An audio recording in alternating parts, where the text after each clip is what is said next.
तो यूरोप में समाजवाद और रूस की क्रांति के सेकेंड टॉपिक पर हम बात करते हैं कि समाजवाद की पृष्ठभूमि क्या थी और किन कारणों के किन घटनाओं ने इस समाजवाद को रूस इस पूरे यूरोप में विस्तार का अवसर प्रदान किया था, पृष्ठभूमि प्रदान की थी। तो हम पिछले वीडियो में बात कर रहे थे कि ये एक जो समय था जब समाजवाद यूरोप में समाजवाद की बात हो रही थी, यह युग सामाजिक बदलाव का युग था। It was the age of the social changes. ये सामाजिक बदलाव का युग कहा जाता है। और ये बदलाव कैसे आए?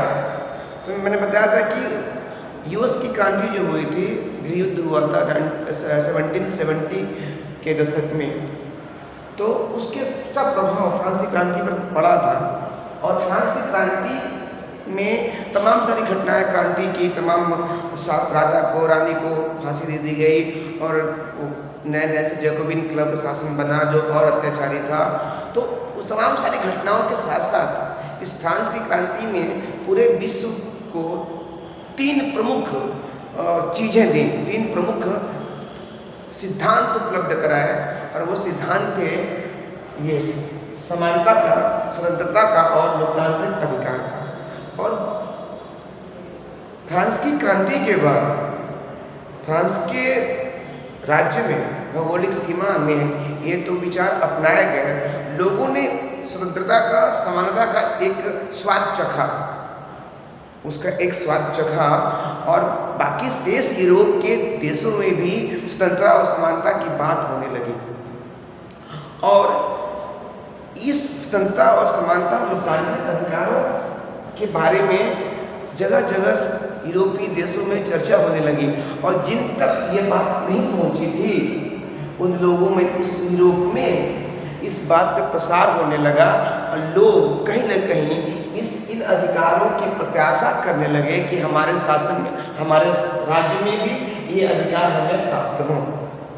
हालांकि फ्रांस की क्रांति के बाद कई यूरोपीय देशों ने लोकतांत्रिक ढांचे को अपनाने का प्रयास किया, लेकिन फ्रांस में भी बाद में राजशाही सत्ता, मोनार्की सत्ता आ गई और यह उतना दीर्घजीवी नहीं रहा यह सिद्धांत और इस सिद्धांत प्रति का शासन। लेकिन ये दोष इन सिद्धांतों का नहीं था, दोष इन सिद्धांतों को लागू करने के तरीके पर था और लागू करने वाले व्यक्तित्वों पर था, न कि इस सिद्धांत में। तो कहीं न कहीं समानता का, स्वतंत्रता का जो अधिकार था, जो सिद्धांत था, लोगों में एक बौद्धिक चेतना का स्वरूप प्रदान करता जा रहा था। और लोग अपने जहाँ पर थे वहाँ पर इन चीज़ों को भी अपने जीवन में, अपने समाज में लाने की प्रत्याशा करने लगे थे और अपेक्षा करने लगे थे कि शासन व्यवस्था में ये आदर्श स्थिति जो लोकतांत्रिक अधिकार की है, स्वतंत्रता की है, समानता की है, इसको लागू किया जाए। तो और इन तीनों चीज़ों के आधार पर प्रत्याशा लोग करने लगे, अपेक्षा करने लगे थे। और इन चीज़ों को लागू करने से जो उनकी सामाजिक दशा थे, सब बहुत सारे समूह थे, सामाजिक ग्रुप ऐसे थे, सोशल ग्रुप जिनकी दशा बड़ी खराब थी, तो उनको इन चीज़ों के लागू होने से परिवर्तन होने की संभावना लग रही थी। अगर ये चीज़ें उनके भी शासनकाल में, उनके भी शासन व्यवस्था में लागू कर दी जाए तो शायद उनकी जो स्तर है जीवन का, उनको भी आगे बढ़ने का अवसर मिलेगा। और उनको इन सब चीज़ों से, फ्रांस की क्रांति के जो सिद्धांत है, उन चीज़ों को लागू होने से परिवर्तन की संभावना नजर आ रही थी। तो इस चर्चा का विषय बनने लगा। और तो इन सुधारों को, इन तत्वों को किस प्रकार लागू किया जाए? क्या धीरे धीरे लागू किया जाए, या जैसे फ्रेंच में क्रांति हुई, क्रांति के बाद इन चीज़ों को लागू किया गया तो एकाएक लागू कर दिया जाए क्रांति के बाद से?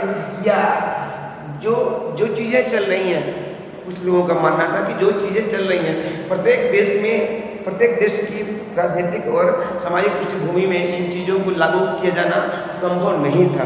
तो ऐसे भी लोग थे जो इन चीज़ों को लागू करने के पक्ष में नहीं थे। कुछ लोग ये चाहते थे कि धीरे धीरे परिवर्तन किया जाए, कुछ लोग ये चाहते थे कि नहीं, एक जैसे फ्रांस में क्रांति की गई, उस क्रांति के माध्यम से सब चीज़ों को पलट दिया गया और इन सिद्धांत को लागू किया गया। ऐसे क्रांति करके आमूल परिवर्तन किया जाए। और कुछ ऐसे थे कि तो ये जो विभिन्न इस चर्चा में परिवर्तन की संभावना ने और उसकी प्रत्याशा ने और यूरोप में प्रचार प्रसार ने इस सिद्धांतों का क्या किया, समाज में विभिन्न राजनीतिक जो स्ट्रीम थे, जो पॉलिटिकल जो स्ट्रीम थे, राजनीतिक जो विचारधाराएं थी, वो विभिन्न भागों में बढ़ती नजर आ रही थी। कुछ क्या थे, परंपरावादी थे, जो चाहते थे कि फ्रांस की पृष्ठभूमि अलग थी और फ्रांस की पृष्ठभूमि से उपजा हुआ वो सिद्धांत सभी जगहों पर लागू नहीं किया जा सकता, इसलिए जो चीज़ चल रहा है उसी को ठीक करके चलाया जाए, इसमें कोई परिवर्तन न किया जाए। ऐसे परंपरावादी थे, कंजर्वेटिव थे। कुछ लोग ऐसे थे जो संवैधानिक राजतंत्र की बात करते थे, जैसे कि 1791 के उसमें क्रांति जो हुई, जो संविधान बना, उसमें कॉन्स्टिट्यूशनल मोनार्की की व्यवस्था की गई थी फ्रांस में। तो उसकी बात करते करते थे वो कि धीरे धीरे सुधार किया जाए, एकाएक सुधार न किया जाए। और जो रेडिकल थे वो चाहते थे कि एक क्रांति के माध्यम से इस परंपरागत व्यवस्था को, जिसमें शोषण है, जिसमें असमानता है, जिसमें गुलामी है और जिसमें विशेषाधिकार है कुछ वर्गों को, उसको समाप्त करके समान व्यवस्था लाई जाए। तो यह उस समय यूरोप में सामाजिक परिवर्तन का युग इस फ्रांस की क्रांति से उद्भूत सिद्धांतों के आधार पर शुरू हो चुका था। और इसका प्रभाव क्या पड़ा, तो इसने फ्रांस यूरोप के इतिहास को कई प्रकार से प्रभावित किया और परिवर्तन किया। तो ये सोशल चेंज का, सामाजिक परिवर्तन का यह युग था, जो कि जिसकी पृष्ठभूमि फ्रांस की क्रांति से निकले तीनों सिद्धांत, समानता, स्वतंत्रता और लोकतांत्रिक अधिकार से उद्भूत हो रहा था।